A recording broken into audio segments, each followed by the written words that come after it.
前公务员天解委员会委员长赵木钦甲副相王部长有交际应酬，也阁提供法律意见等等不同来往。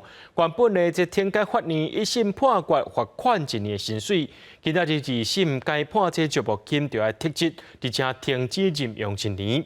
民间的司改会表示对这个判决表示肯定。前公听会委员长赵木钦互指控，甲副相王部长有不当来往，甚至以厝内人的名买王部长经营的公司股票得到利益。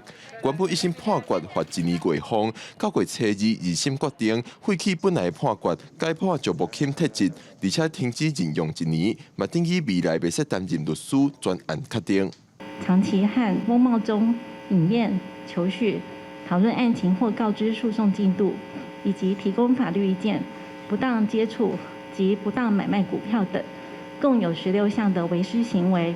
原判决认为，这16项的违失行为中，其中14项的违失行为已经超过10年的追惩期间，应予免役的部分已属违法。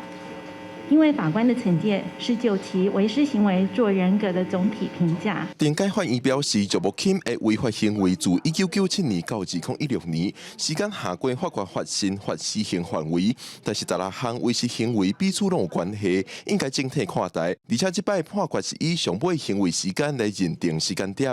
赵木钦透过律师回应，对这个判决表示遗憾。司改会方面对这个判决表示认同。这一次的2审非常清楚地表示，这个违失行为要整体观察，而且也应该用法官法。那么我们对于这样的见解，我们表示肯定。但是我们比较疑惑的是说，最严重的是免除法官职务，不得再担任公务员。我们的疑问说，为什么不是第1级？